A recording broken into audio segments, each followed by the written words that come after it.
ಗಾರ್ಹಸ್ಥ್ಯ ಧರ್ಮವನ್ನ ಹೇಗಿದೆ ಅನ್ನೋದನ್ನ ನೋಡಿ ಆತನ ಆ ಶಕ್ತಿಗೆ ಬೆರಗಾಗಿ ಆತನ ಆ ಎಲ್ಲ ಕ್ರಿಯೆಗಳನ್ನ ಕರ್ಮಗಳನ್ನ ಅಥವಾ ಅವ್ರು ಮಾಡಿದಂತಹ ಪ್ರತಿಯೊಂದು ಕೆಲಸಗಳನ್ನು ಎಲ್ಲ ಕಡೆಗೆ ಆಡ್ತಾ ಪ್ರಚಾರ ಮಾಡ್ತಾ ಅವರು ಭೂಲೋಕವನ್ನ ತಿಳಿಯುವುದು ಅಂತ ಹೇಳಿದ್ಮೇಲೆ ಇದೆಲ್ಲ ಒಟ್ಟು ಸೇರಿ ಆತ ಪ್ರತಿದಿನದ ದಿನಚರಿ ಹೇಗಿರುತ್ತೆ ಪರಮಾತ್ಮದ್ದು ಅನ್ನೋದನ್ನ ಹೇಳಿ ಒಂದು ದಿವಸ ಆ ದಿನಚರಿಯ ಮಧ್ಯದಲ್ಲಿ ಏನಾಗುತ್ತೆ ಅನ್ನೋದನ್ನ ತಗೊಂಡಿದ್ದಾರೆ.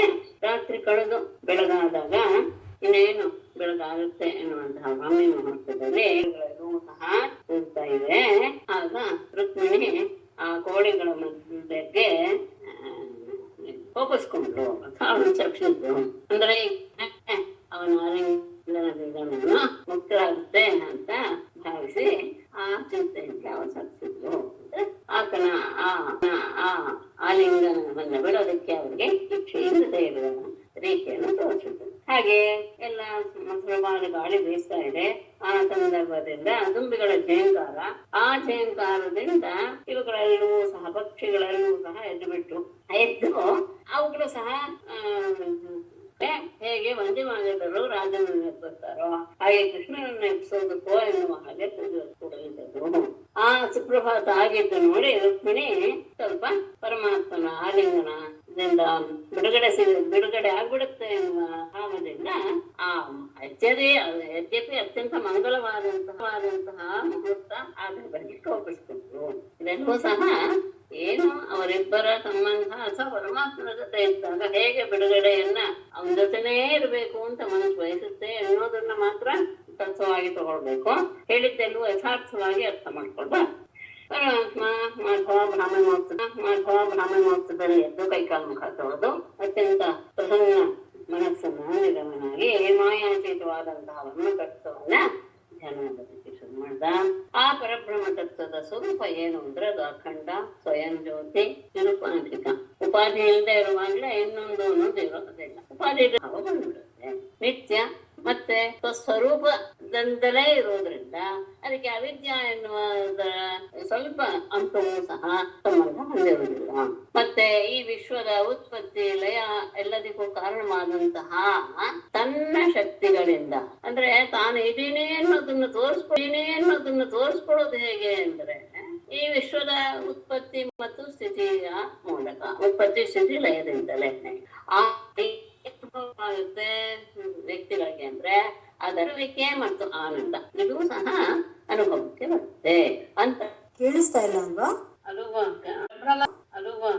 ಬ್ರಹ್ಮ ತತ್ವದ ಸ್ವರೂಪ ಏನು ಅನ್ನೋದನ್ನ ಆ ಏಕಂ ಸ್ವಯಂ ಜ್ಯೋತಿ ಎನ್ನುವ ಶ್ಲೋಕದಲ್ಲಿ ಹೇಳಿದ್ದಾರೆ. ಅದು ಅಖಂಡ, ಸ್ವಯಂ ಜ್ಯೋತಿ, ನಿರುಪಾಧಿಕ.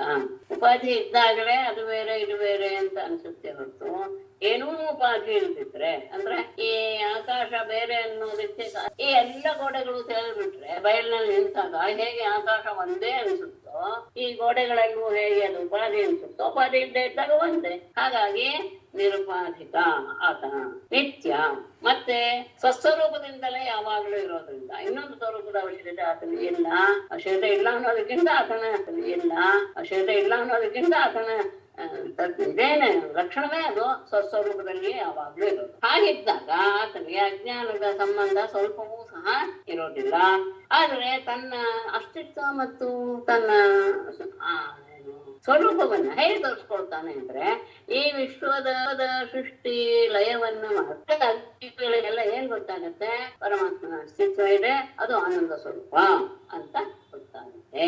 ಹೀಗೆ ಆಮೇಲೆ ಮಹಾತ್ಮ ಸ್ವಚ್ಛವಾದ ಜಲದಲ್ಲಿ ಸ್ನಾನ ಮಾಡಿ 2 ಹೊತ್ತಿನೊಂದೆದ್ದು ಸಂಧ್ಯೋಪಾಸನ ಇತ್ಯಾದಿ ನಿತ್ಯ ಕರ್ಮಗಳನ್ನೆಲ್ಲ ಕರ್ತವ್ಯವಾಗಿ ಮೌನವಾಗಿ ಗಾಯತ್ರಿ ಮಂತ್ರವನ್ನ ಜಪಿಸಿದ.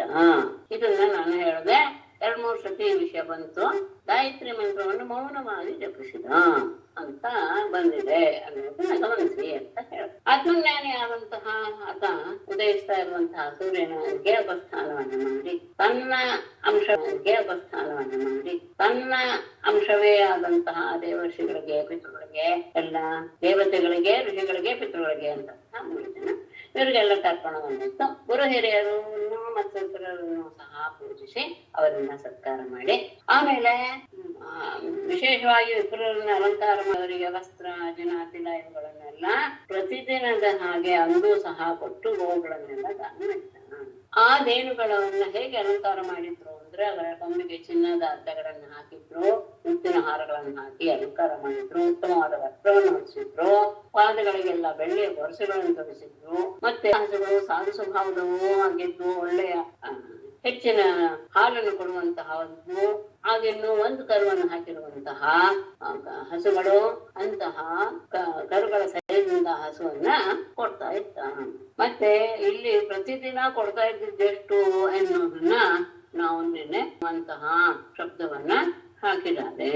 ಆ ಬದ್ಧ ಅಂತ ಹೇಳಿದ್ರೆ 13,084 ಅಂತ ಒಂದು ಬದ್ಧ ಎನ್ನುವ ಬದ್ಧವ ಅಲ್ಲ ಬದ್ಧಾನೆ ಸರಿ ಬದ್ಧ ಎನ್ನುವಂತಹದ್ದೇ ಆ ಸಂಖ್ಯೆಯನ್ನು ಹೇಳುವಂಥದ್ದು. ಅಷ್ಟು ಹಸುಗಳನ್ನ ಆತ ದಾನ ಮಾಡ್ತಾ ಇದ್ದ.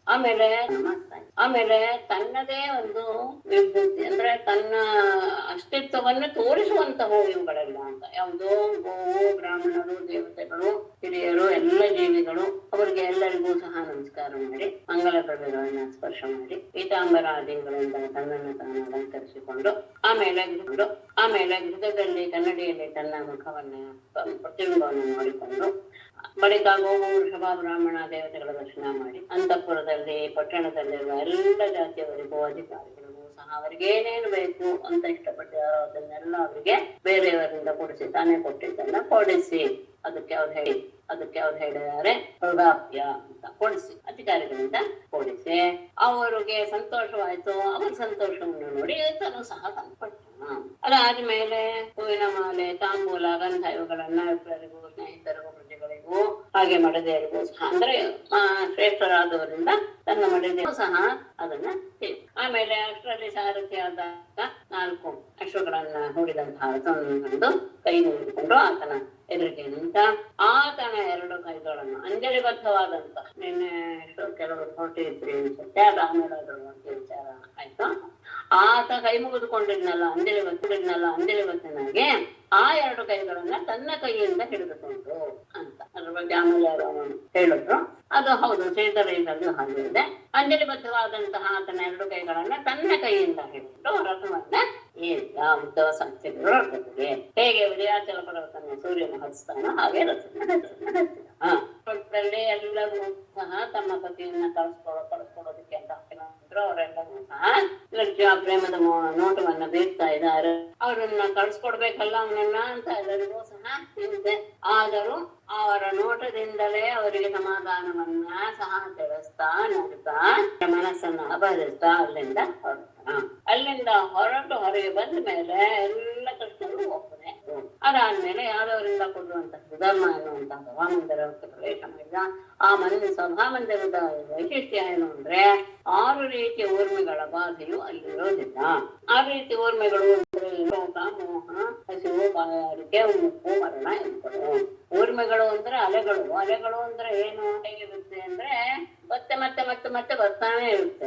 ಈ ಹೇಳಿದ 6 ಸಹ ಮತ್ತೆ ಮತ್ತೆ ಬರುವುದು ಜೀವನದಲ್ಲಿ. ಹಾಗಾಗಿ ಅವಳನ್ನ ಊರ್ಮಿಗಳು ಅಂತ ಕರೀತಾರೆ. ಬಳಿಕ ಸಭೆಯಲ್ಲಿ ಶ್ರೇಷ್ಠವಾದ ಸಿಂಹಾಸನದಲ್ಲಿ ಕುಳಿತುಕೊಂಡ ಆತನಿಂದಲೇ ದಿಕ್ಕುಗಳೆಲ್ಲೂ ಬೆಳಗಿದ ಹಾಗೆ ಭಾಸವಾಯಿತು.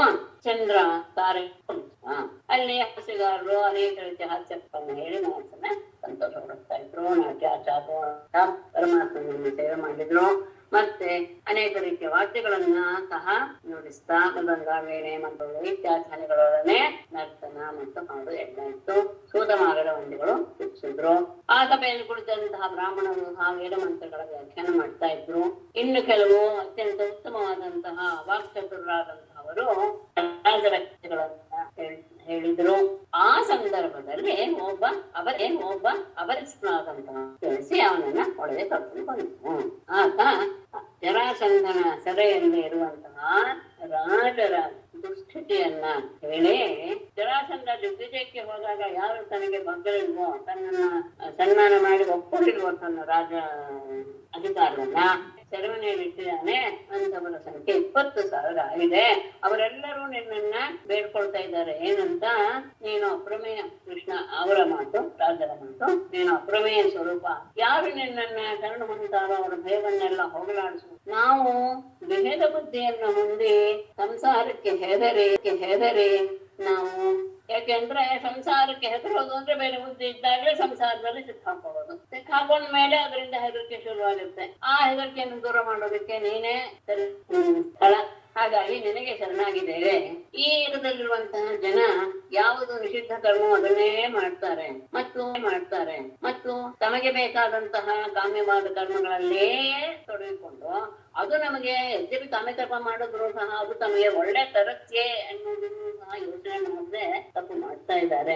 ಸರಿಯಾದ ದಿನನಿತ್ಯದ ವ್ಯವಹಾರದಲ್ಲಿಯೂ ಸಹ ನೀನು ಉಪದೇಶ ಮಾಡಿದಂತಹ ರೀತಿಯಲ್ಲೇ ನಿನ್ನ ಮಾಡುವುದರಲ್ಲಿ ಅವರಿಗೆ ಆಸಕ್ತಿ ಇಲ್ಲ. ಯಾರೋ ಒಬ್ಬ ಬಲಶಾಲಿಯಾದಂತಹ ವ್ಯಕ್ತಿ, ಯಾರು ನಿನ್ನಂತಹ ವ್ಯಕ್ತಿ ಆ ಜನರ ಜೀವಿತಾಶೆಯನ್ನ ಅಂದ್ರೆ ಬದುಕಬೇಕು ಎನ್ನುವ ಆಶೆಯನ್ನ ಕೂಡಲೇ ತೊಡೆದು ಹಾಕುವ ಸಾಮರ್ಥ್ಯ ಇರೋನು ಅಂಥವನು ನೀನು. ಅದೊಂದು ಕಾಲಾತ್ಮಕವಾದಂತಹ ನೀನೆ ಅಂತಹ ನಿನಗೆ ನಮಸ್ಕಾರ. ನೀನು ಅವತಾರ ಮಾಡಿರೋದೇ ಸಜ್ಜನರ ರಕ್ಷಣೆಗೆ, ದುರ್ಜನರ ಶಿಕ್ಷೆಗೆ. ಹಾಗಾಗಿ ಆ ನಿನ್ನ ಪರಮಾತ್ಮನ ಅಂಶದಿಂದ ಅಂದ್ರೆ ಪೂರ್ಣ ಅಂಶದಿಂದ ನೀನು ಲೋಕದಲ್ಲಿ ಅವತಾರ ಮಾಡಿದೀಯ. ಆದರೆ ನಿನ್ನ ಈ ಆಜ್ಞೆಯನ್ನ ಕೆಲವರು ದುಷ್ಟರು ಉಲ್ಲಂಘನೆ ಮಾಡ್ತಾನೇ ಇದ್ದಾರೆ. ಅಂದ್ರೆ ದುಷ್ಟರನ್ನ ರಕ್ಷಣೆ ಮಾಡ್ತಾ ಇದ್ದಾರೆ, ಶಿಷ್ಟರನ್ನ ಹಿಂಸೆ ಪಡಿಸ್ತಾ ಇದ್ದಾರೆ.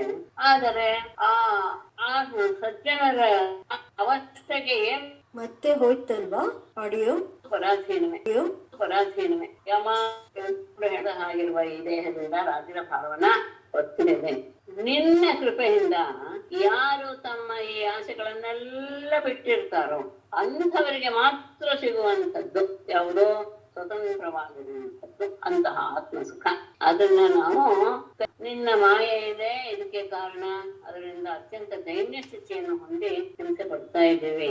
ಶರಣಾಗತರಾದ ನಮ್ಮ ಶೋಕವನ್ನ ಪರಿಹಾರ ಮಾಡುವಂತಹ ಪಾದಯುಗಲ ನಿನ್ನದೇ ಮಾಯೆ. ಆ ಜರಾಸಂಧನ ಉತ್ಪತ್ತಿ ಇದು ಸಹ ಇರುವಿಕೆಯೂ ಸಹ ಆತನ ಕರ್ಮವಾಶ ಎನ್ನುವ ಆ ಬಂಧನದಿಂದ ನಮ್ಮನ್ನ ಬಿಡುಗಡೆ ಮಾಡಿಬಿಡು. ಅವನೇನು ಕಡಿಮೆ ಇಲ್ಲ, ಅವನು 10,000 ಆನೆಗಳ ಬಲವುಳ್ಳವನು. ಒಂದು ಸಿಂಹ ಹೇಗೆ ಅನೇಕ ಹೆಣ್ಣು ಕುರಿಗಳನ್ನ ತನ್ನ ಅದಿಂದ ಇಟ್ಟುಕೊಳ್ಳುತ್ತೋ ಅಂತಹ ಸಾಮರ್ಥ್ಯವನ್ನು ಹೊಂದಿ ನಮ್ಮನ್ನ ತಡೆಗಟ್ಟಿ ತನ್ನ ಮನೆಯಲ್ಲಿ ನಮ್ಮನ್ನ ಬಂಧಿಸಿದ್ದಾನೆ. ನಿನಗೂ ಆತನಿಗೂ 18 ಬಾರಿ ಯುದ್ಧಗಳು ನಡೆದು ನಿನ್ನ ಸುದರ್ಶನ ಚಕ್ರದಿಂದ ಆತ 17 ಬಾರಿ ಸೋತು ಹೋದ. ಆದ್ರೆ 1 ಬಾರಿ ಗೆದ್ದಿದ್ದಾನೆ. ಅದನ್ನೇ ಯಾಕೆ ನೀನು ಹಾಗೆ ತೋರಿಸ್ತೆ ಅಂದ್ರೆ, ನೋಡೋಣ, ಮನುಷ್ಯರ ಶರೀರದಲ್ಲಿದ್ದಾಗ ಈ ರೀತಿಯಾದಂತಹ ವ್ಯವಹಾರವೂ ಸಹ ನಡೆಯುತ್ತಲ್ಲ ಲೋಕದಲ್ಲಿ, ಅದನ್ನೂ ಸಹ ಅವನಿಗೆ ತೋರಿಸ್ದೆ. ಆದ್ರೆ ಅದು ಅದರಿಂದಲೇ ಹೆಚ್ಚು ದರ್ಪವನ್ನು ಪಡೆದು ನಿನ್ನ ಪ್ರಜೆಗಳಾದ ನಮ್ಮನ್ನ, ಅಂದ್ರೆ ನಿನ್ನ ಪ್ರಜೆಗಳು ಅಂದ್ರೆ ನಿನ್ನನ್ನು ಆಶ್ರಯಿಸಿರುವಂತಹ ಭಕ್ತರಾದ ನಮ್ಮನ್ನ ತಿಳಿಸ್ತಾ ಇದ್ದಾನೆ. ಈಗ ಈ ಸಂದರ್ಭದಲ್ಲಿ ಯಾವುದು ಸರಿ ಅನ್ಸುತ್ತೋ ಅದು ನೀನೇ ಮಾಡ್ಬೇಕು ಅಂತ ಹೇಳಿದ್ಮೇಲೆ ದೂತನು ಒಂದು ಮಾತು ಸೇರಿಸ್ತಾ, ಜರಾಸಂಧ ಹೀಗೆ ಎಲ್ಲರನ್ನು ಬಂಧಿಸಿಟ್ಬಿಟ್ಟಿದ್ದಾನೆ, ನಿನ್ನನ್ನು ನೋಡ್ಬೇಕು ಅಂತ ಅವರು ಬಹಳ ತವಕ ಪಡ್ತಾ ಇದ್ದಾರೆ, ನಿನ್ನ ಪಾದಮೂಲಕ್ಕೆ ಶರಣಾಗಿದ್ದಾರೆ, ಅಂತಹ ದೀನರಿಗೆ ನೀರನ್ನ ಕೊಡು ಅಂತ ಹೇಳಿದಾಗ ಆ ತಂ ದೃಷ್ಟ್ವಾ ಭಗವಾನ್ ಕೃಷ್ಣಃ ಸರ್ವಲೋಕೇಶ್ವರೇಶ್ವರಃ ಭವಂತಮುತ್ಥಿತಃ ಶೀರ್ಷ್ಣ ಸಸಭ್ಯಃ ಸಾನುಭೂಮುದಾ. ತಂ ದೃಷ್ಟ್ವಾ ಸರ್ವಲೋಕೇಶ್ವರೇಶ್ವರಃ ಭಗವಾನ್ ಕೃಷ್ಣಃ ಉತ್ಥಿತಃ ಸಸಭ್ಯಃ ಸಾನುಭಃ ಮುದಾ ಶೀರ್ಷ್ಣ ಭವಂತ. ತಂ ದೃಷ್ಟ್ವಾ ನಾರದರನ್ನ ನೋಡಿ, ಸರ್ವಲೋಕೇಶ್ವರೇಶ್ವರ ಎಲ್ಲ ಲೋಕಗಳಿಗೂ ಒಡೆಯರಾದಂತಹವರಿಗೂ ಒಡೆಯನಾದಂತಹ ಭಗವಾನ್ ಕೃಷ್ಣ ಪೂಜ್ಯನಾದ ಪರಮಾತ್ಮನಾದ ಕೃಷ್ಣನು ಉತ್ಥಿತಃ ಎದ್ದು ಸಸಭ್ಯ ಆ ಸಭಾಸದರೊಡನೆ ಸಾನುಗಃ ತನ್ನ ಅನುಚರರೊಡನೆ ಮುದಾ ಸಂತೋಷದ ಶ್ರೀಷ್ಣ ತಲೆಬಾಗಿ ಪವಂದ ನಮಸ್ಕಾರ. ನಾರದರನ್ನು ನೋಡಿದ ತಕ್ಷಣ ಎಲ್ಲ ಯಾರ್ಯಾರು ಸೃಷ್ಟಿಕರ್ತನಿಂದ ಹಿಡಿದು ಪ್ರತಿಯೊಂದು ಅಧಿಕಾರದಲ್ಲಿರುವಂತಹ ದೇವತೆಗಳಿಗೂ ಸಹ ಒಡೆಯನಾದಂತಹ ಪರಮಾತ್ಮ ನೋಡಿದ ತಕ್ಷಣ ಸಂತೋಷದಿಂದ ಎದ್ದು ತಲೆಬಾಗಿ ನಮಗೆ ನಮಸ್ಕಾರ ಮಾಡಿದ. ಅವನ ಜೊತೆ ಆ ಸಭೆಯಲ್ಲಿರುವಂತಹ ಸದಸ್ಯರು, ಅನುಸರರು ಎಲ್ಲರೂ ಸಹ ನಮಸ್ಕಾರ ಮಾಡಿದರು. ಸಭಾಷಯಿತ್ವಾ ವಿಧಿವತ್ ಕೃತಾಸನ ಪರಿಗ್ರಹಂ ಸಭಾಷಯಸೋ ನೃತೈಃ ವಾಕ್ಯೈಃ ಶ್ರದ್ಧಯಾ ತರ್ಪಯನ್ ಮುನಿಂ. ವಿಧಿವತ್ ಸಭಾಷಯಿತ್ವಾ ಕೃತಾಸನ ಪರಿಗ್ರಹಂ ಮುನಿಂ ಶ್ರದ್ಧಯಾ ತರ್ಪಯನ್ ಸುನೃತೈಃ ವಾಕ್ಯೈಃ ಬಭಾವೆ. ವಿಧಿವತ್ ಶಾಸ್ತ್ರೋಕ್ತ ರೀತಿಯಲ್ಲಿ ಬಂದಾಚಾರ್ಯಗಳನ್ನು ಹೇಗೆ ಸತ್ಕಾರ ಮಾಡಬೇಕು ಆ ರೀತಿಯಲ್ಲಿ ಸಭಾಷಯಿತ್ವ ಸತ್ಕರಿಸಿ ಕೃತಾಸನ ಪರಿಗ್ರಹಂ ಪೀಠದಲ್ಲಿ ಕುಳಿತುಕೊಂಡಂತಹ, ತಾವು ಕೊಟ್ಟಂತಹ ಪೀಠದಲ್ಲಿ ಕುಳಿತುಕೊಂಡಂತಹ ಮುನಿಂ ನಾರದರನ್ನು ಶ್ರದ್ಧೆಯ ತರ್ಪಯನ್ ಶ್ರದ್ಧೆಯಿಂದ ಅವರ ಮನಸ್ಸಿಗೆ ಸಂತೋಷವನ್ನು ಉಂಟು ಮಾಡ್ತಾ ಸುನೃತೈಹಿ ವಾಕ್ಯೈಹಿ ಅತ್ಯಂತ ಮಧುರವಾದಂತಹ ಮಾತುಗಳಿಂದ ಭಾಷೆ ಮಾತನಾಡಿದ. ನಾರದ ಮಹರ್ಷಿಗಳನ್ನ ಯೋಗ್ಯ ರೀತಿಯಲ್ಲಿ ಸತ್ಕಾರ ಮಾಡಿ ಆಸನದ ಮೇಲೆ ಕುಳಿತಂತಹ ಮುನಿಗಳನ್ನ ಸಂತೋಷಪಡಿಸ್ತಾ ತನ್ನ ವ್ಯವಹಾರದಿಂದಲೇ ಅವರ ಮನಸ್ಸಿಗೆ ಸಂತೋಷ ಪ್ರಿಯವಾಕ್ಯಗಳಿಂದ ಹೀಗೆ ಹೇಳಿದ. ಅಪಿಸ್ವಿರದ್ಯ ಲೋಕಾನಾಂ ತ್ರಯಾಣಾಂ ಅಕೃತೋ ಭಯಂ ಅನುಭೂಯಾನ್ ಭಗವತಃ ಲೋಕಾನ್ ಪರ್ಯಟತೋ ಪುನಃ. ಅಪಿಸ್ವಿತ್ ಅನ್ನೋದು ಒಂದು ಕೃಷ್ಣಾರ್ಥವಾದಂತಹ ಅವ್ಯಯ. ಹೌದೇ ಅಂತ ಕೃಷ್ಣ ಬರುವಂತಹ ತ್ರಯಾಣಾಂ ಲೋಕಾನಾಂ ಅದ್ಯ ಅಕೃತೋ ಭಯಂ ಅಪಿಸ್ವಿತ್ ಲೋಕಾನ್ ಪರ್ಯಟತಃ ಭಗವತಃ ಭೂಯಾನ್ ಗುಣಃ ನಮೋ. ತ್ರಯಾಣಾಂ ತ್ರಯಾಣಾಂ ಲೋಕಾನಾಂ ಮೂರು ಲೋಕಗಳಿಗೂ ಸಹ ಅದ್ಯ ಇಂದು ಅಕೃತೋ ಭಯಂ ಎಂದು ಅಂದ್ರೆ ಏಕ ಅಕೃತೋ ಭಯಂ ಯಾವ ಹೆದರಿಕೆ ಇಲ್ಲ ಅಲ್ಲವೇ, ಅಪಿಸಿತ್ ಅಲ್ಲವೇ ಅಂದ್ರೆ ಮೂರು ಲೋಕಗಳು ಸಹ ಚೆನ್ನಾಗಿವೆ, ಎಲ್ಲವೂ ಸಹ ಕುಶಲರಾಗಿ ಇದಾಗಿದೆ. ಯಾಕೆ ಅಂದ್ರೆ ನಮಗೆ ನಿಮ್ಮ ಒಂದು ಏನು ಮೂರು ಲೋಕವನ್ನು ಸುತ್ತುವಂತಹದ್ದಿದೆಯಲ್ಲ ನಿಮ್ಮ ಸ್ವಭಾವ, ಅದು ನಮಗೆ ಬಹಳ ಲಾಭವಾಗಿ ಬಿಟ್ಟಿದೆ. ಲೋಕಾನ್ ಪರ್ಯಟತಃ ಭಗವತಃ ಭೂಯಾನ್ ಗುಣಃ ನಮೋ. ಲೋಕಗಳನ್ನೆಲ್ಲ ಸುತ್ತುವಂತಹ ನಿಮ್ಮಿಂದ ನಮಗೆ ಭೂಯಾನ್ ಗುಣಃ ನಮೋ ಅನೇಕ ರೀತಿಯ ಲಾಭವಾಗಿ ಬಿಟ್ಟಿದೆ. ಯಾಕೆಂದ್ರೆ ನಾವು ಇಲ್ಲ ಒಂದೇ ಕಡೆ ಇದ್ರು ಸಾಕು, ಮೂರು ಲೋಕಗಳನ್ನು ಸುತ್ತಕೊಂಡು ಬರುವಂತಹ ನಿಮ್ಮ ಬಾಯಿಂದ ನಾವು ಎಲ್ಲ ವಿಷಯಗಳನ್ನು ತಿಳ್ಕೊಳ್ಬಹುದು. ಅದು ಒಂದು ರೀತಿ ನಮ್ಗೆ ಲಾಭವಾದ ವಿಷಯವೇ ಆಗಿದೆ. ನಹಿತೆ ಅಭಿಜಿತಂ ಕಿಂಚಿತ್ ಲೋಕೇಶು ಈಶ್ವರ ಕರ್ತೃಷು ಅಸಪೃಚ್ಛಾಮಹೇ ಯುಷ್ಮಾನ್ ಪಾಂಡವಾನಾಂ ಚಿಕೀರ್ಷಿತಂ. ಈಶ್ವರ ಕರ್ತೃಷು ಲೋಕೇಶು ಕಿಂಚಿತ್ ಅವಿಜಿತಂ ತೇ ನಹಿ ಯುಷ್ಮಾನ್ ಅಥ ಪಾಂಡವಾನಾಂ ಚಿಕೀರ್ಷಿತಂ ಯುಷ್ಮಾನ್ ಪೃಚ್ಛಾಮಿ. ಈಶ್ವರ ಕರ್ತೃಷು ಈಶ್ವರನಿಂದ ಅಂದ್ರೆ ಈಶ್ವರನೇ ಕರ್ತೃವಾದ ಅಂದ್ರೆ ಈಶ್ವರನಿಂದ ಸೃಷ್ಟಿಸಲ್ಪಟ್ಟಿರುವಂತಹ ಲೋಕೇಶು ಈ ಎಲ್ಲ ಲೋಕಗಳಲ್ಲಿಯೂ ಸಹ ಕಿಂಚಿತ್ ಒಂದು ಸಣ್ಣ ವಿಷಯವೂ ಸಹ ಅವಿದಿತಂ ಗೊತ್ತಿಲ್ಲ ಅನ್ನೋದು ತೇ ನಹಿ ನಿಮಗೆ ಇಲ್ಲ. ಎಲ್ಲ ಲೋಕಗಳು ಈಶ್ವರನಿಂದ ಸೃಷ್ಟಿಯಾಗಿದೆ. ಆ ಈಶ್ವರನಿಂದ ಸೃಷ್ಟಿಯಾದಂತಹ ಪ್ರತಿಯೊಂದು ಲೋಕಗಳ ವಿಷಯವೂ ಸಹ ನಿಮಗೆ ಗೊತ್ತಿರುತ್ತೆ, ನಿಮಗೆ ಗೊತ್ತಿಲ್ಲ ಅನ್ನುವಂತಹ ವಿಷಯ ಇರುವುದೇ ಇಲ್ಲ. ಆದ್ದರಿಂದ ಪಾಂಡವಾನಾಂ ಚಿಕೀರ್ಷಿತಂ ಈಗ ಪಾಂಡವರು ಏನು ಮಾಡಕ್ಕೆ ಬಯಸಿದ್ದಾರೆ ಅನ್ನೋದನ್ನ ಯುಷ್ಮಾನ್ ಪೃಚ್ಛಾಮಿ ನಿಮ್ಮನ್ನ ನಾನು ಕೇಳ್ತಾ ಇದ್ದೀನಿ. ಹಾಗಾಗಿ ಪಾಂಡವರೇನು ಯಾಕೆ ಅಂದ್ರೆ ಎಲ್ಲ ಗೊತ್ತಿರೋದ್ರಿಂದ ಪಾಂಡವರು ಈ ಸಂದರ್ಭದಲ್ಲಿ ಏನ್ ಮಾಡ್ತಾ ಇದ್ದಾರೆ ಅನ್ನೋದನ್ನ ಕೇಳಕ್ಕೆ ಇಷ್ಟಪಡ್ತೀನಿ. ವಿಶೇಷವಾಗಿ ಪಾಂಡವರ ಬಗ್ಗೆನೆ ಮಾತಾಡ್ತಾ ಇದ್ದಾನೆ ಅಂದ್ರೆ ಗೊತ್ತಿದೆ ಅನ್ನೋದೇ ಅರ್ಥ. ಆದರೂ ಹೇಗೆ ಇನ್ನೊಬ್ಬರೇ ಇದಕ್ಕೆಲ್ಲ ಇನ್ನೊಬ್ಬರಿಂದಲೇ ನಾನೆಲ್ಲ ತಿಳ್ಕೊಳ್ತಾ ಇದ್ದೀನಿ ಎನ್ನುವಂತಹ ಭಾವ ಎಲ್ಲರಿಗೂ ಬರುವ ಹಾಗೆ ಅದನ್ನು ತನ್ನನ್ನು ತೋರ್ಪಡಿಸ್ಕೊಳ್ತಾನೆ ಪರಮಾತ್ಮ. ಶ್ರೀನಾರದವಾಚ ದುಷ್ಟ ಮಯಾ ತೇ ಬಹುಶೋ ದುರತ್ಯಯ ಮಾಯಾ ವಿಭೋ ವಿಶ್ವಸೃಜಶ್ಚ ಮಾಯಿನಃ ಭೂತೇಷು ಭೂಮಾಂಶ್ಚರತಃ ಶಕ್ತಿಭಿಃ ವನ್ನೇರಿವ ಛನ್ನರುಚೋ ನಮೇದ್ಭುತಂ. ಭೂಮನ್ ತೇ ದುರತ್ಯಯ ವಿಭೋ ಭೂಮನ್ ಎರಡು ಒಟ್ಟಿಗೆ ತಗೊಂಡ್ರೆ ಎರಡು ಒಂದೇ ಅರ್ಥದ್ದೆ. ಭೂಮನ್ ಅಭಿವಿಭೋ ಭೂಮನ್ ಮಯ ದುರತ್ಯಯ ವಿಶ್ವಸೃಜಶ್ಚ ಮಾಯನಃ ವಿಶ್ವಸೃಜಶ್ಚ ತೇ ದುರತ್ಯಯ ಮಾಯಾ ಬಹುಶಃ ದೃಷ್ಟ ಸ್ವಶಕ್ತಿಭಿಃ ಚರತಃ ಭೂತೇಷು ವನ್ನೇಃ ಇವ ಛನ್ನರುಚಃ ಮೇ ಅದ್ಭುತಂ ನ ವಿಭೋ ಸರ್ವವ್ಯಾಪಿಯೇ. ಭೂಮನ್ಬೇಕಾದ್ರೆ ಮುಂದಿನ ಉತ್ತರ ಭಾಗದಲ್ಲಿ ತಗೊಳ್ಬಹುದು, ಇಲ್ಲ ತಗೊಳ್ಬಹುದು. ಯಾಕಂದ್ರೆ ಎರಡಕ್ಕೂ ಒಂದೇ ಅರ್ಥ ಅಂತ ಬೇರೆ ತಗೊಳ್ತೀನಿ. ವಿಭೋ ಸರ್ವವ್ಯಾಪಿಯೇ ವಿಶ್ವಸೃಜಶ್ಚ ಮಾಯಿನಃ, ವಿಶ್ವವನ್ನ ಸೃಷ್ಟಿ ಮಾಡುವಂತಹ ಮಹಾಮಾಯಾವಿಯಾದಂತಹ ತೇ ನಿನ್ನ ದುರತ್ಯಯ ಮಾಯಾ, ಯಾರಿಗೂ ಸಹ ತಿಳಿಯಲು ಅಶಕ್ಯವಾದಂತಹ ನಿನ್ನ ಮಾಯೆಯು ಬಹುಶಃ ಅಂದ್ರೆ ಸಾಮಾನ್ಯ ಯಾರಿಗೂ ಸಹ ತಿಳಿಯಕ್ ಸಾಧ್ಯ ಇಲ್ಲ. ಆ ರೀತಿಯಾದಂತಹ ನಿನ್ನ ಮಾಯೆಯು ಮಾಯಾ ದೃಷ್ಟ, ನನ್ನಿಂದ ನೋಡಲ್ಪಟ್ಟಿದೆ. ನೀನು ಯಾವ ಯಾವ ರೀತಿಯಲ್ಲಿ ನಿನ್ನ ಮಾಯಾಶಕ್ತಿಯಿಂದ ಎಲ್ಲರನ್ನೂ ಮರಳುಗೊಳಿಸ್ತೀಯ ಅಂದ್ರೆ ವಿಶ್ವಕರ್ತನಾದಂತಹ ಬ್ರಹ್ಮನನ್ನೂ ಸಹ ನೀನು ಮೋಸಗೊಳಿಸ್ತೀಯ. ಅಂತಹ ಮಾಯನೆಂದು ಅದನ್ನ ಸಾಮಾನ್ಯ ಜನರಿಗೆ ಏನಲ್ಲ, ಯಾರಿಗೂ ಸಹ ಆ ಮಾಯೆ ತಿಳಿಯೋದಕ್ಕೆ ಸಾಧ್ಯವಿಲ್ಲ. ಅದು ಬಹುಶಃ ಅಂದ್ರೆ ಎಲ್ಲ ಕಡೆ ವ್ಯಾಪಿಸಿ ಬಿಟ್ಟಿದೆ. ಅಷ್ಟೇ ಅಲ್ಲ, ಇನ್ನೇನು ಭೂಮನ್ ಸರ್ವವ್ಯಾಪಿಯಾದ ಪರಮಾತ್ಮನೇ ಸ್ವಶಕ್ತಿವಿಹಿ ನಿನ್ನ ಶಕ್ತಿಗಳಿಂದಲೇ ಚರತಃ ಎಲ್ಲ ಕಡೆ ವ್ಯಾಪಿಸಿರುವ ನೀನು ಹೇಗಿದೆಯಾ ಅಂದ್ರೆ ಭೂತೇಶು ವನ್ನಿಹಿ ಇವ, ಎಲ್ಲ ಜೀವಿಗಳಲ್ಲಿಯೂ ಸಹ ಹೇಗೆ ಅಗ್ನಿತತ್ವ ಇದೆ ಆದ್ರೂ ಸಹ ಹೇಗೆ ಕಾಣುವುದಿಲ್ವೋ ಆ ರೀತಿಯಾಗಿ ಸಣ್ಣ ರುಚಃ ನಿನ್ನ ಆ ಶಕ್ತಿಯನ್ನ ಮರೆಮಾಚಿಕೊಂಡು ಇರೋದಿದೆಯಲ್ಲ, ಮೇ ನ ಅದ್ಭುತಂ, ಅದೇನು ನನಗೆ ಅದ್ಭುತ ಅಂತ ಅನ್ನಿಸ್ತಾ ಇಲ್ಲ.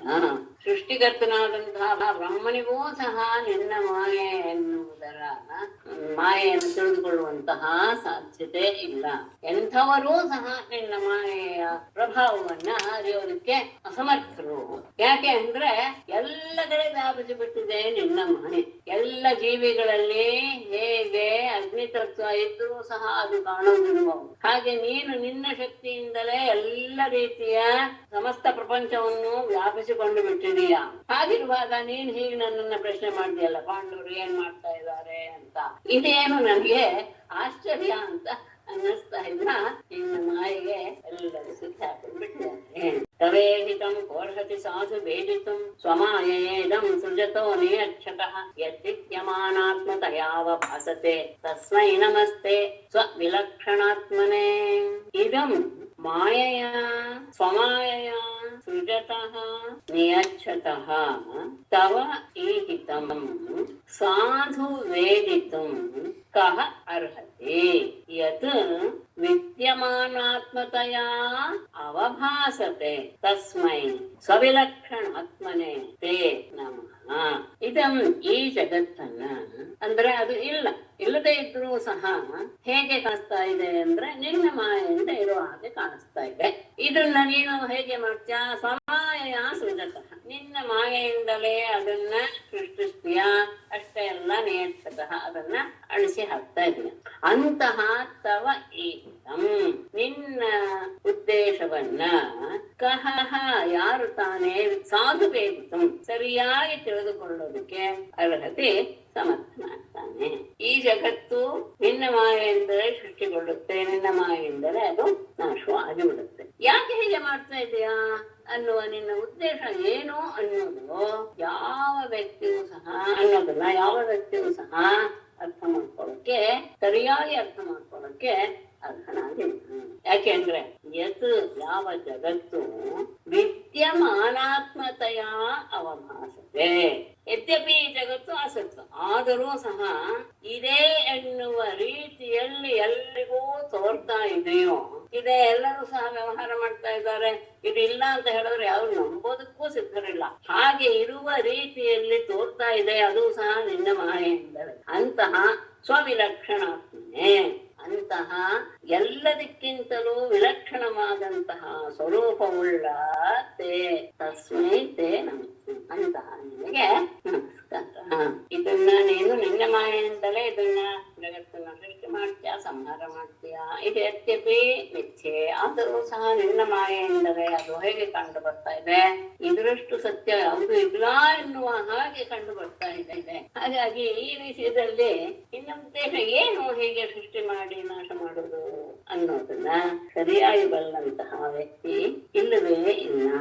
ಅಂತಹ ಎಲ್ಲದಕ್ಕಿಂತ ವಿಲಕ್ಷಣವಾದಂತಹ ಸ್ವರೂಪವುಳ್ಳ ನನಗೆ ಮತ್ತೆ ನೀನು ಇನ್ನೆಂಥವನು? ಜೀವಸ್ಯ ಸಂಸರತೋ ವಿಮೋಕ್ಷಣಂ ನ ಜಾನತೋ ಅನರ್ಥವಃ ಶರೀರತಃ ಲೀಲಾವತಾರೈ ಸ್ವಯಶಃ ಪ್ರದೀಪಕಂ ಪ್ರಾಜ್ವಾಲಯತು ಸ್ವಾ ತಂ ಅಹಂ ಪ್ರಪದ್ಯೆ. ಅನರ್ಥವಹಾತ್ ಇರಾತ್ ಸಂಸರತಃ ವಿಮೋಕ್ಷಣಂ ನ ಜಾನತಃ ಜೀವಸ್ಯ ಯಃ ಲೀಲಾವತಾರೈಃ ಸ್ವಯಶಃ ಪ್ರದೀಪಕಂ ಪ್ರಾಜ್ವಾಲಯತ್ ತಂ ತ್ವಾ ಅಹಂ ಪ್ರಪದ್ಯೆ. ಅನರ್ಥವಹಾತ್ ಅನರ್ಥವನ್ನೇ ಉಂಟು ಮಾಡುವಂತಹ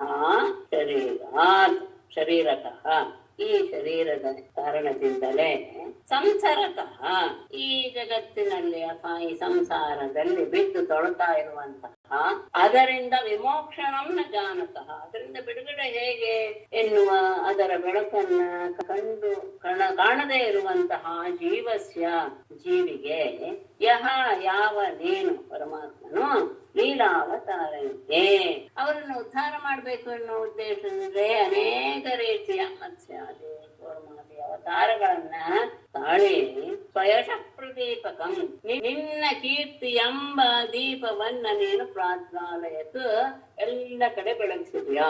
ಅಂದ್ರೆ ಅವ್ರ ಬಿಡುಗಡೆಗೆ ದಾರಿ ಗೊತ್ತಾ ಇಲ್ಲ ಅಂದ್ರೆ ಅಂಧಕಾರದಲ್ಲಿ ಮುಳುಗಿದ್ದಾರೆ. ಅಂಧಕಾರದಲ್ಲಿ ಮುಳುಗಿದಂತಹ ಜೀವಕ್ಕೆ ನೀನು ದೀಪವನ್ನು ಕೊಡ್ತಾ ಇದೀಯಾ.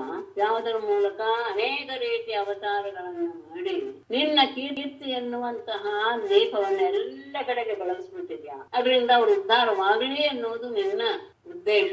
ಅಂತಹ ತಂ ತ್ವಾ ಅಹಂ ಪ್ರಪದ್ಯೆ ಅಂತಹ ನಿನ್ನನ್ನು ನಾನು ಶರಣಾಗಿದ್ದೇನೆ.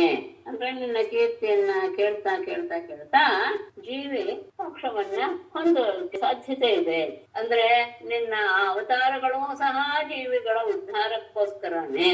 ಹಾಗೆ ಇರುವ ನಿನ್ನನ್ನು ನಾನು ಎಲ್ಲ ರೀತಿಯಲ್ಲೂ ಶರಣು ಹೊಂದ್ಬಿಟ್ಟಿದ್ದೇನೆ. ಆದರೂ ನೀನು ಕೇಳ್ತಾ ಇದೀಯಾ, ನಾನು ಹೇಳ್ಬೇಕು ಹೇಳಿ. ಅಥಾಪಿ ಆಶ್ರಾವಯೇ ಬ್ರಹ್ಮ ನರಲೋಕ ವಿಡಂಬನಂ ರಾಜ್ಞಃ ಪೈತೃಶ್ವಸೇಯಸ್ಯ ಭಕ್ತಸ್ಯ ಚ ಚಿಕೇಷಿತಂ. ಬ್ರಹ್ಮ ಅದು ಸಂಬೋಧನೆ.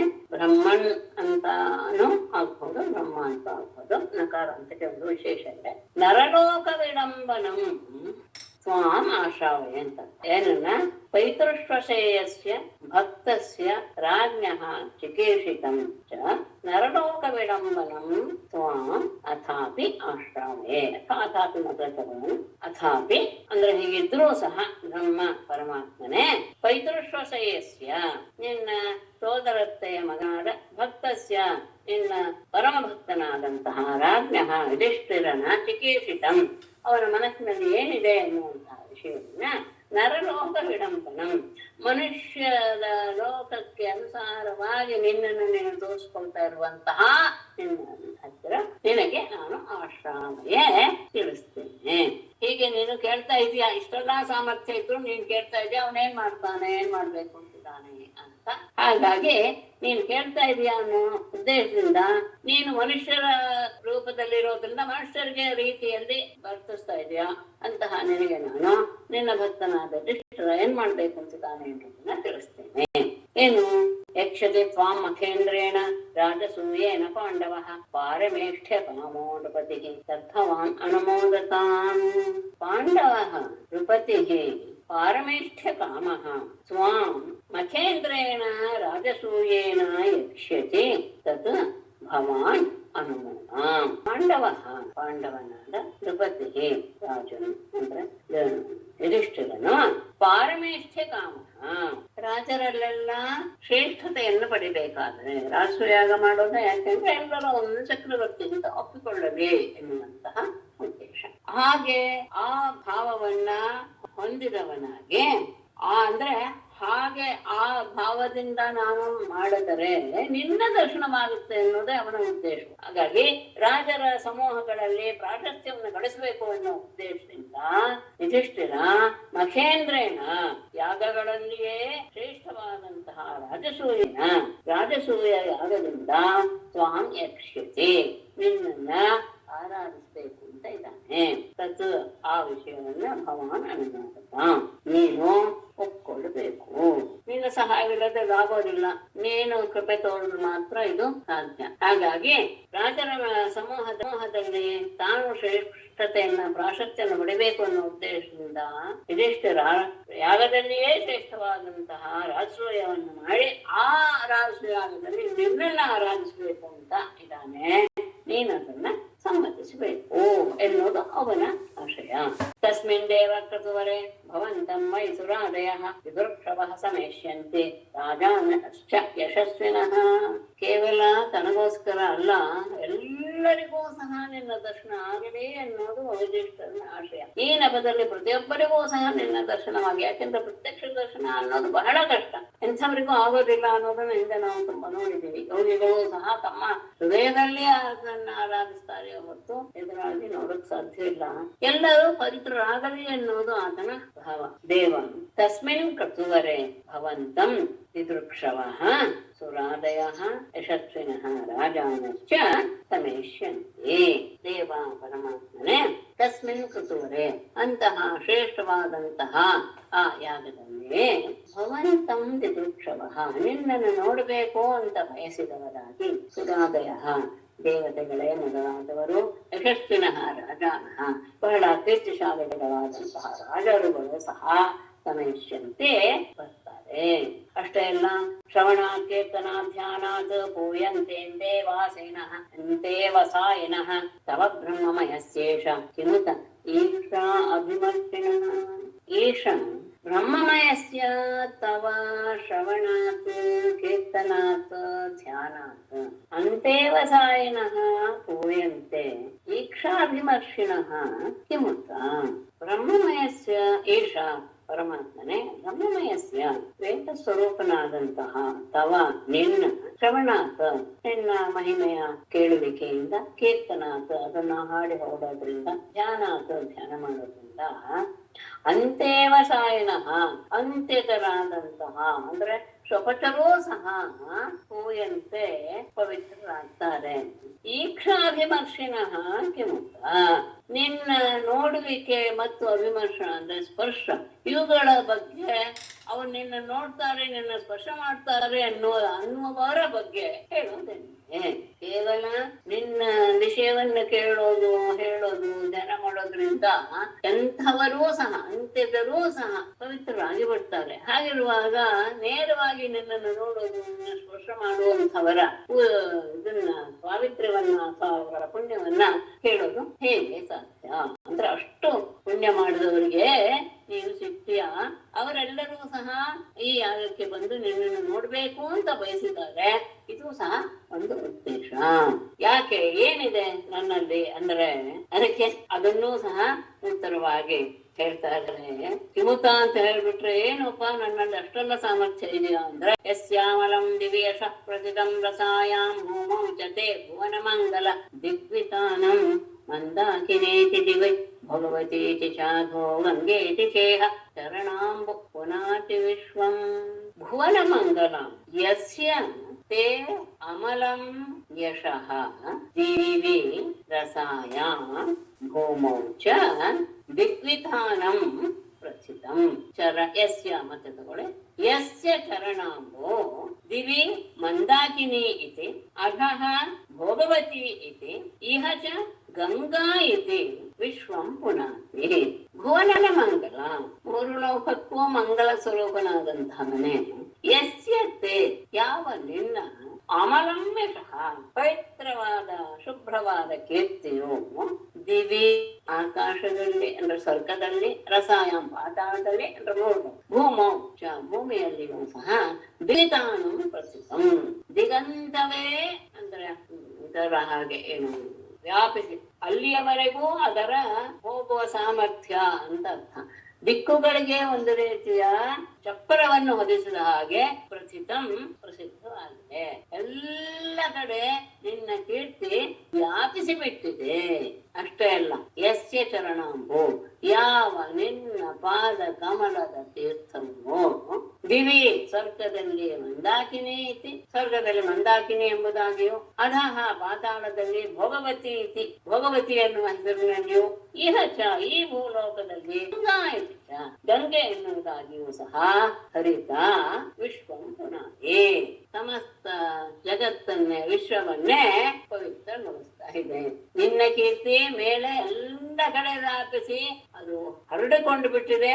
ಅದೇ ನಮಗೆ ರಕ್ಷಣೆ ಎನ್ನುವ ರೀತಿಯಲ್ಲಿ, ಇಲ್ಲಿ ಸ್ವರ್ಗದಲ್ಲಿ, ಪಾತಾಳದಲ್ಲಿ, ಭೂಮಿಯಲ್ಲಿಯೂ ಅಷ್ಟೇ ಅಲ್ಲ. ನಿನ್ನ ಪಾದ ಕಮಲದಿಂದ ಹೊರಬಂದ ಪಾದ ಕಮಲದ ತೀರ್ಥ ಸ್ವರ್ಗದಲ್ಲಿ ಮತ್ತೆ ಪಾತಾಳದಲ್ಲಿ, ಈ ಲೋಕದಲ್ಲಿ ಮಂದಾಕಿನಿ ಭಗವತಿ ಗಂಗಾ ಎನ್ನುವ ಹೆಸರಿನಿಂದ ಹರಿತ ಇಡೀ ವಿಶ್ವವನ್ನೇ ಪಾವನಗೊಳಿಸ್ತಾ ಇದೆ ಅಂತ ಹೇಳಿ, ಹಾಗಾಗಿ ನಿನ್ನನ್ನು ನೋಡೋದು, ನಿನ್ನನ್ನು ಸ್ಪರ್ಶ ಮಾಡೋದು ಅನ್ನೋದು ಅದು ಎಷ್ಟು ಪುಣ್ಯವಂತರಿಗೆ ಮಾತ್ರ ಸಾಧ್ಯ ಅನ್ನೋದು ಇದರಿಂದ ಅರ್ಥ ಆಗುತ್ತೆ. ಇಷ್ಟು ಹೇಳಿದ ಮೇಲೆ ಅವರು ನಿಲ್ಲಿಸಿದ ಮೇಲೆ ಶುಕ್ರ ಹೇಳುವಂತಹ ಮಾತು ಮುಂದೆ ಹಾಕಿದ್ದಾನೆ. ಶ್ರೀಶುಕವಾಚ ತತ್ರ ತೇಷು ಆತ್ಮಪಕ್ಷೇಷು ಅಗೃಣತ್ಸು ಜಿಗೇಶಯ ವಾಚಃ ಪೇಶೈ ಸ್ಮಯನ್ ನೃತ್ಯಂ ಉದ್ಧಮಂ ಪ್ರಾಹ ಕೇಶವಃ. ತತ್ರ ಆತ್ಮಪಕ್ಷೇಷು ತೇಷು ವಿಜಿಗೀತ್ಸಯ ಅಗೃಣತ್ಸು ಕೇಶವಃ ಸ್ಮಯನ್ ವಾಚಃ ಪೇಶೈಃ ಉದ್ಧವಂ ಪ್ರಾಹ. ಆದರೆ ಅಲ್ಲಿರುವಂತಹ ಎಲ್ಲರೂ ವೀರರೆಲ್ಲರೂ ಸೇರಿದ್ದ ಸಭೆಯಲ್ಲಿ ಅವರಿಗೆ ಇವರ ಮಾತು ಅಷ್ಟು ಇಷ್ಟ ಆಗ್ಲಿಲ್ಲ. ರಾಷ್ಟ್ರೀಯಕ್ಕೆ ಯಾಗಕ್ಕೆ ಹೋಗ್ಬೇಕು ಅಂತ ಮೊದಲು ಬಂದಂತಹ ಜರಾಸಂಧನನ್ನ ಯುದ್ಧ ಮಾಡಿ ಗೆಲ್ಲಬೇಕು, ಅವನನ್ನ ಸೋಲಿಸ್ಬೇಕು ಅನ್ನುವಂಥದ್ದೇ ಇತ್ತು. ಆತ್ಮಪಕ್ಷೇಶು ತನ್ನ ಪಕ್ಷದವರೇ ಆದಂತಹ ತೇಷು ಆ ಯಾದವರಲ್ಲಿ, ತತ್ರ ಆ ಸಂದರ್ಭದಲ್ಲಿ ಆತ್ಮಪಕ್ಷೇಶು ತಮ್ಮ ಪಕ್ಷದವರೇ ಆದ ಸಖಿಯರೇ ಆದಂತಹ ತೇಷು ಯಾದವರು ವಿಜಿಗೀಷಯ ಜರಾಸಂಧನನ್ನ ಗೆಲ್ಲಬೇಕು, ಅವನ ಮೇಲೆ ಯುದ್ಧ ಮಾಡಿ ವಿಜಯವನ್ನು ಪಡಿಬೇಕು ಎನ್ನುವ ಇಚ್ಛೆಯಿಂದ ಅಗೃಣತ್ಸು ಈ ವಿಷಯವನ್ನ ಒಪ್ಪಿಕೊಳ್ಳಲಿಲ್ಲ. ರಾಷ್ಟ್ರೀಯಕ್ಕೆ ಹೋಗೋದಕ್ಕೆ ಅವರಿಗೆ ಯಾರಿಗೂ ಸಹ ಇಷ್ಟ ಇರಲಿಲ್ಲ. ಯಾಕೆಂದ್ರೆ ಯುದ್ಧ ಮಾಡಿ ತಮ್ಮ ಪರಾಕ್ರಮ ತೋರಿಸ್ಬೇಕು ಅನ್ನೋದಕ್ಕೆ ಅವರಿಗೆ ಆಸಕ್ತಿ ಇತ್ತು. ಅವರಿಗೆ ಇವರ ಮಾತು ಅಷ್ಟು ತಿಳಿಸಲಿಲ್ಲ. ಆ ಸಂದರ್ಭದಲ್ಲಿ ಕೇಶವ ಪರಮಾತ್ಮನು ಕೃಷ್ಣನು ಸ್ಮಯನ್ ಮುಗುಳ್ನಳ್ತ ವಾಚಃಪೇಶೈಹೇ ಮೃದುವಾದಂತಹ ಮಾತುಗಳಿಂದ, ಮನಸ್ಸನ್ನ ಸೆಳೆಯುವ ಮಾತುಗಳಿಂದ ಭೃತ್ಯಂ ತನ್ನ ಮಂತ್ರಿಯಾದ ಉದ್ಧವನನ್ನು ಕುರಿತು ಹೇಳ್ತಾ. ಆದ್ರೆ ಆ ಸಂದರ್ಭದಲ್ಲಿ ತನ್ನದೇ ಒಂದು ನಿರ್ಧಾರ ಅಂತ ತಗೊಳ್ಳಿಲ್ಲ, ಗಮನಿಸ್ಬೇಕು ಹೇಗೆ ನಡಿಬೇಕು ಅನ್ನೋದನ್ನು ಸಹ ಅವನು ತುಂಬಾ ಚೆನ್ನಾಗಿ ಇದಲ್ಲ. ಒಂದೊಂದು ಸಂದರ್ಭವನ್ನು ನಾವು ಮನಸ್ಸಿಗೆ ತಂದ್ಕೊಂಡ್ರೆ ಹೀಗೆ ನಡಿಬೇಕು, ಆಗ ಎಲ್ಲರಿಗೂ ಸಹ ಸಮ್ಮತವಾಗುತ್ತೆ ಎನ್ನುವುದು ಇರುವ ವಿಷಯ ಇದರಲ್ಲಿ. ತಮ್ಮ ಪಕ್ಷದವರಿಗೆ ಅಂದ್ರೆ ಯಾದವರಿಗೆ ಜರಾಸಂಧನನ್ನ ಗೆದ್ದು ತಮ್ಮ ವೀರ್ಯವನ್ನು ಪ್ರಕಟ ಮಾಡಬೇಕು ಎನ್ನುವ ಇಚ್ಛೆ ಇದ್ದಿದ್ದರಿಂದ ನಾರದರ ಮಾತು ಅವರಿಗೆ ಮನಸ್ಸಿಗೆ ತಿಳಿಸಲಿಲ್ಲ. ಆ ಸಂದರ್ಭದಲ್ಲಿ ಪರಮಾತ್ಮನೇ ಮುಗುಳ್ನಗುತ್ತ ತನ್ನ ಮಾತುಗಳಿಂದ ಎಲ್ಲರನ್ನ ವಶ ಮಾಡುವ ರೀತಿಯಲ್ಲಿ ಅಲ್ಲಿ ಉದ್ಧವನನ್ನ ಕುರಿತು ಹೀಗೆ ಹೇಳ್ತಾನೆ, ನೀನು ಈ ವಿಷಯದಲ್ಲಿ ಹೇಳ್ತೀಯಾ, ಯಾಕೆಂದ್ರೆ ನೀನು ಇದರಲ್ಲಿ ಬಹಳ ಪಂಡಿತನಾಗಿದ್ದೀಯ. ಶ್ರೀ ಭಗವಾನ್ ವಾಚ ಹೇಗೆ ಹೇಳ್ತಾನೆ, ತ್ವಂ ಪರಮಂ ಚಕ್ಷು ಮಂತ್ರಾರ್ಥ ತತ್ವವಿದ್ ತಥಾತ್ರ ಬ್ರೂಹಿ ಅನುಷ್ಠೇಯಂ ಶ್ರದ್ಧತ್ವಃ ಕರವಾಮ ತತ್. ಅದು ಉದ್ಧವನಿಗೆ ಹೇಳುವ ಮಾತು, ತ್ವಂ ಹಿ ನಃ ಪರಮಂ ಚಕ್ಷು ಸುಹೃತ್ ಅತ್ರ ಅನುಷ್ಠೇಯಂ ಬ್ರೂಹಿ ಶ್ರದ್ಧತ್ವಃ ಕರವಾಮ. ತ್ವಂ ಹಿ ನಃ ಪರಮಂ ಚಕ್ಷು, ನೀನೇ ನಮಗೆ ಬಹಳ ಎಲ್ಲವನ್ನೂ ಸರಿಯಾಗಿ ನೋಡಬಲ್ಲಂತಹ ಕಣ್ಣಿನ ರೂಪದಲ್ಲಿ ಇದೆಯಾ. ನೀನೇ ಕಣ್ಣು ಅಂದ್ರೆ ಎಲ್ಲವನ್ನೂ ನಾವು ಸರಿಯಾಗಿ ತಿಳ್ಕೊಳ್ಬಹುದು ಅಂದ್ರೆ ಅದು ನಿನ್ನ ಕಣ್ಣಿನಿಂದಲೇ ಸಾಧ್ಯ. ಅಂತಹ ನೀನು ನಮ್ಮ ಕಣ್ಣಿನ ಹಾಗೆ ಇದೆಯಾ. ಅಷ್ಟೇ ಅಲ್ಲ, ಸುಹೃತ್ ನಮಗೆ ಪರಮ ಆಪ್ತ ಮಿತ್ರ, ಮತ್ತೆ ಮಂತ್ರಾರ್ಥ ತತ್ವವಿಚ ಅದು ಬಹಳ ಮಂತ್ರಾಲೋಚನೆಯಲ್ಲಿ ಅತ್ಯಂತ ನಿಪುಣ, ರಹಸ್ಯವನ್ನ ಚೆನ್ನಾಗಿ ಅರ್ಚಿದೆಯಾ. ಹಾಗಾಗಿ ಹತ್ರ ಈ ವಿಷಯದಲ್ಲಿ ಅನುಷ್ಠೇಯಂ ಬ್ರೂಹಿ, ನಾವು ಏನು ಮಾಡಬೇಕು ಅನ್ನೋದನ್ನ ನೀನು ನಮಗೆ ತಿಳಿಸು. ಹೇಳಿದ್ದನ್ನ ಅದೇ ರೀತಿಯಲ್ಲಿ ಮಹಾಶ್ರದ್ಧೆಯಿಂದ ನಾವು ಕರವಾಮ ಮಾಡ್ತೇವೆ. ಏನ್ ಮಾಡ್ಬೇಕು ಅನ್ನೋದನ್ನ ತಿಳಿಸು. ಯಾಕೆಂದ್ರೆ ನೀನು ನಮ್ಮ ಎಲ್ಲರಿಗೂ ಸಹ ಕಣ್ಣಿನ ಹಾಗೆ ಇದೆಯಾ, ಮತ್ತೆ ನಮಗೆಲ್ಲರಿಗೂ ಆಪ್ತ, ಮಂತ್ರಾಲೋಚನೆಯಲ್ಲಿ ಬಹಳ ತಿಳಿದವನು. ಹಾಗಾಗಿ ಈ ವಿಷಯದಲ್ಲಿ ನಾವೇನ್ ಮಾಡ್ಬೇಕು ಅನ್ನೋದನ್ನ ಹೇಳೋ. ಅದನ್ನ ನಾವು ನಿಜವಾಗಿ ಶ್ರದ್ಧೆಯಿಂದ, ಅಂದ್ರೆ ನಿನ್ನ ಆಜ್ಞೆ ಎನ್ನುವ ರೀತಿಯಲ್ಲಿ ಅದನ್ನ ನಾವು ಶಿರಸಾವಹಿಸಿ ಅದನ್ನ ಮಾಡ್ತೇವೆ. ಇತ್ಯುಪಮಂತ್ರಿತೋ ಭದ್ರ ಸರ್ವಜ್ಞೇನ ಅಭಿಮುಗ್ಧವತ್ ವಿದೇಶಂ ಶಿರಸಾಧಾಯ ಉದ್ಧವ ಪ್ರತ್ಯಭಾಷತ. ಈ ವಿಷಯವನ್ನ ಉದ್ಧವ ಬಹಳ ಬಾರಿ ಅನಿಸ್ಕೊಂಡ್ಬಿಟ್ಟಿದ್ದಾನೆ ತನ್ನ ಜೀವನದಲ್ಲಿ. ಸರ್ವಜ್ಞೇನ ಅಪಿ ಭರ್ತ್ರ ಮುಗ್ಧವತ್ ಇತಿ ಉಪಮಂತ್ರಿತಃ ಉದ್ಧವಃ ವಿದೇಶಂ ಶಿರಸಾ ಆಧಾಯ ಪ್ರತ್ಯಭಾಷತ. ಸರ್ವಜ್ಞೇನ ಎಲ್ಲವನ್ನೂ ತಿಳಿದವನಾದರೂ ಸಹ ಭರ್ತ್ರ ತನ್ನ ಒಡೆಯನಾದಂತಹ ಕೃಷ್ಣನಿಂದ ಮುಗ್ಧವತ್ ಏನೋ ಗೊತ್ತಿಲ್ಲದೆ ಇರುವ ರೀತಿಯಲ್ಲಿ ಈ ರೀತಿಯಾಗಿ ಉಪಮಂತ್ರಿತಃ ಪ್ರಶ್ನೆ ಮಾಡಲ್ಪಟ್ಟಂತಹ ಉದ್ಧವನು ವಿದೇಶಂ ಪರಮಾತ್ಮನ ಆಜ್ಞೆಯನ್ನ ಶಿರಸಾ ಆಧಾಯ ಶಿರಸಾ ವಹಿಸಿ ಪ್ರತ್ಯಭಾಷತ ಉತ್ತರ. ಎಲ್ಲ ಗೊತ್ತಿದೆ ಅವನಿಗೆ, ಮುಂದೆ ಏನಾಗುತ್ತೆ ಅನ್ನೋದು ಗೊತ್ತಿದೆ, ಈಗ ಏನ್ ಮಾಡ್ಬೇಕು ಅನ್ನೋದು ಗೊತ್ತಿದೆ. ಆದ್ರೂ ಏನೋ ಗೊತ್ತಿಲ್ಲದೆ ಇರೋ ರೀತಿಯಲ್ಲಿ ಮಂತ್ರಿಗಳನ್ನ ಕೇಳಿನೇ ನಾವು ಮಾಡ್ಬೇಕು ಇತ್ಯಾದಿ ವಿಷಯಗಳನ್ನ ಎಲ್ಲರಿಗೂ ಸಹ ಪ್ರಕಟಪಡಿಸುವಂತಹ ರೀತಿಯಲ್ಲಿ ಆತ ತನ್ನನ್ನ ಅದರ ಬಗ್ಗೆ ಕೇಳಿದ್ನಲ್ಲ. ಹಾಗಾಗಿ ಪರಮಾತ್ಮನ ಆಜ್ಞೆ ಅದನ್ನ ಅವನು ಶಿರಸಾವಹಿಸಿ ಅದನ್ನ ಉತ್ತರ ಕೊಡೋದಕ್ಕೆ ಶುರು ಮಾಡಿದ. ಶ್ರೀಮದ್ ನಾರಾಯಣಂ ನಮಸ್ಕೃತ್ಯ ನರಂ ಚೈವ ನರೋತ್ತಮಂ ದೇವೀಂ ಸರಸ್ವತೀಂ ವ್ಯಾಸಂ ತತೋ ಜಯಮುದೀರಯೇತ್. ಸರ್ವೇ ಭವಂತು ಸುಖಿನಃ, ಸರ್ವೇ ಸಂತು ನಿರಾಮಯಾಃ, ಸರ್ವೇ ಭದ್ರಾಣಿ ಪಶ್ಯಂತು, ಮಾ ಕಶ್ಚಿತ್ ದುಃಖಭಾಗ್ ಭವೇತ್. ಧನ್ಯವಾದಗಳು. ಧನ್ಯವಾದಗಳು. ನಮಸ್ತೆ.